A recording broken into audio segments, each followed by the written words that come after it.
I've got the great pleasure to introduce our next speaker. A very, very warm welcome to Subodh Gupta.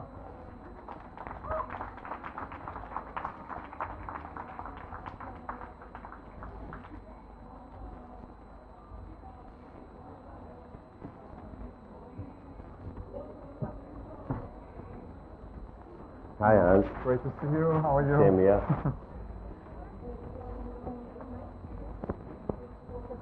Yeah. Now, Subodh, this again is not the first interview. We've recorded interviews before in your studio. We've recorded interviews at the moment of Indian Highway in London. But I wanted to begin with the beginning, also with you, and ask you how it all started. What was your epiphany? How did you come to art, and how did art come to you? That's a good question, but we don't know how we arrive each other.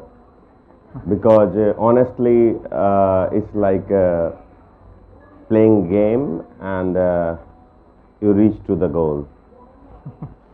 And can you tell us about the beginning of your catalogue raisonné? Sorry?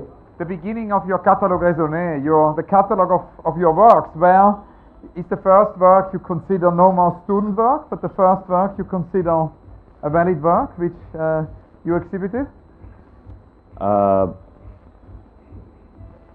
As an artist, always I thought I have to make art, and that was a tough job.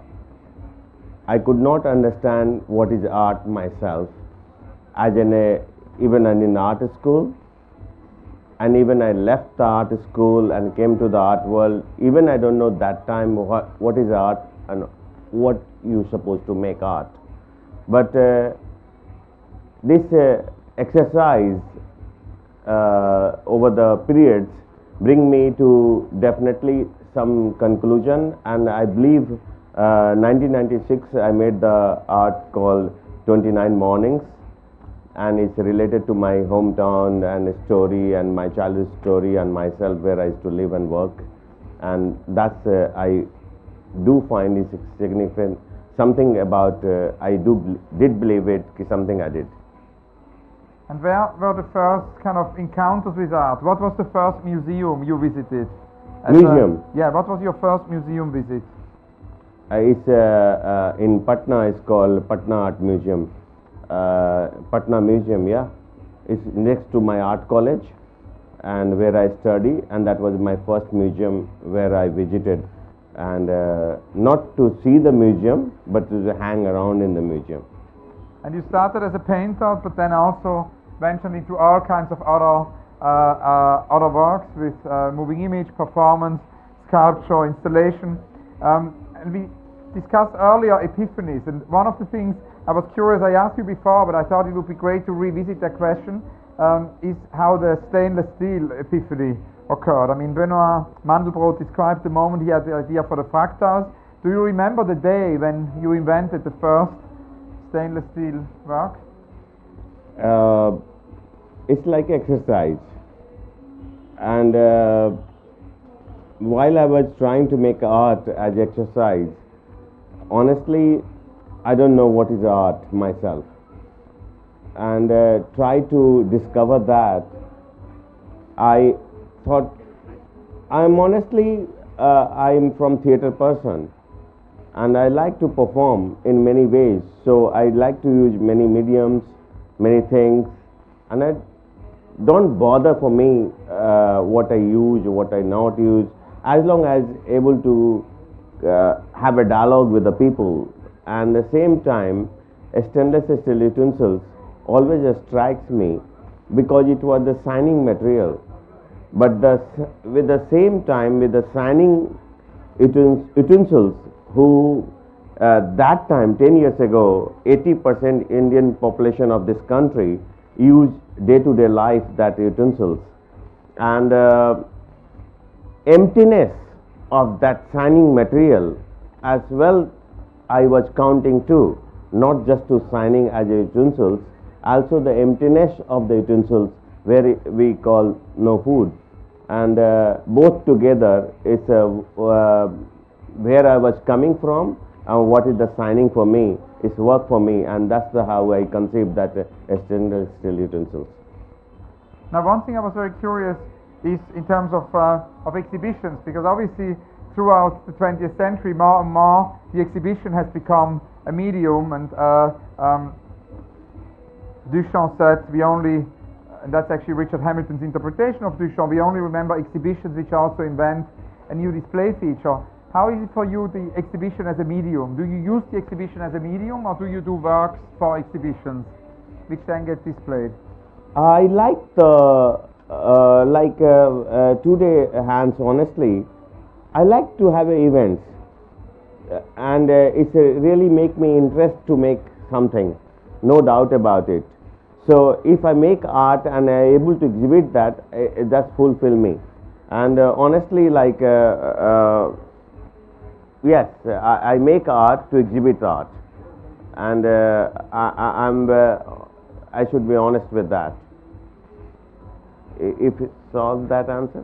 Yeah, absolutely. And it leads us also to another question, which is the question about your influences. And we spoke last time in the interview we did for your recent catalog, we spoke a lot about Jeff Koons, we spoke about influences in Western art, and I was wondering if there are also influences from Indian art, if you've got heroes in Indian art history who inspired you.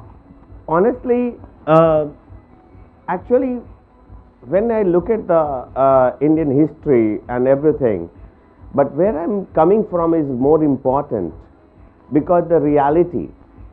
And for me, as I remember the gentleman is speaking here about the philosophy, and the philosophy about when somebody make the nuclear bomb or try to extract some kind of Agni, and they go to the temple to pray before they do that or whatever. But this gentleman also have to go to learn the philosophy, has to go to the USA, he has to go to leave India. So it's like USA has become a temple too for philosophy, no? So it's like, I don't know, in the same way, for me,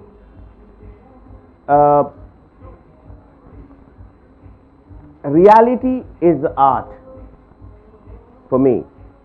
Honestly, I never look at the hero.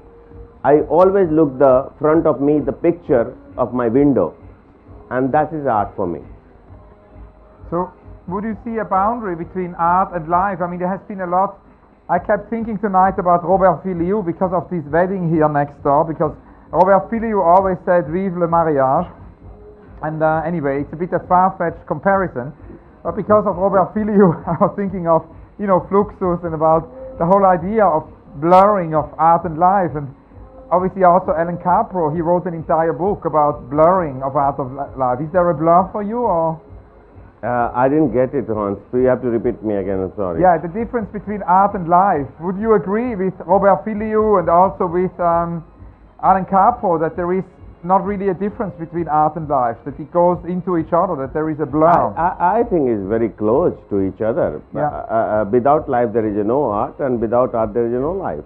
For an artist especially. Honestly, you can't play the role. I tell you one example. When I was in school, I was very bad in study, like as usual till now, and that time in the class 9th or 10th in India, there was arts and science. So I took the science because there was advance. You need to draw. So okay, I'm good in draw, so I will draw. But when they ask me the question, you have to throw the one stone in the well, and this is the speed of the throwing the stone of the well. What will be the water will jump in which speed? Excuse me, I'm failed, and I love to draw. So I came back to art, and it became an art for me. And I honestly till now for me that exists. So life and art they work simultaneous for me. I wanted to ask you about your current exhibition. I saw your exhibition. There is actually 2 exhibitions right now on display, actually 3 exhibitions. There was also your show at the Indian Art Summit, there is your gallery exhibition, and then there is your presentation with a new version of the London piece about archives and memory. But maybe we could speak first about the exhibition Oil on Canvas, which is actually more a sculpture show. than a painting show. Can you tell us about the title of this show and why it's called Oil on Canvas, and then maybe we can extrapolate from there and talk about the role of titles in general? I honestly, like I say, I went to to study the advanced because I like to draw. Same way, when I came in the art world, I said, what is the conceptual art? And then I said, oh, this is the conceptual art. And then, okay, I can make two. So I try to want to do that. And what role does chance play in all of this? We talked a lot about chance tonight. What's the role of chance in your work? Chance? In which way, Hans? The idea, of John Cage, the idea of controlled chance, maybe the idea of chance encounters. Honestly, doesn't work. Honestly, doesn't work because end of the day you have to make art. Simple as that, and you can't joke with that. I'm honestly not joking what I'm making. Can you tell us about your new piece in the archive exhibition, which is a new version really of the piece you did at the Serpentine for the Indian Highway, which is a piece which has a lot to do with memory. It was an entire room, and here you somehow squeezed the room. You brought it all into one sculpture. Yeah. When you talk about Indian Highway, it's a start from you basically. When you ask us to do this Serpentine show, and honestly, I felt I have to be something to do. Really, I can't joke, and I know. I also like to have a conversation with the different kind of people with a different way, and in the same way in the art, when we having a conversation with something happening very seriously, then I have to talk seriously. And in the Indian Highway, I felt it the same way, and I can't joke with that show. And the reality is basically about that work is about the bureaucracy of India, where we all facing it. And actually, art is everywhere in this country, and it's very easy to pick them up.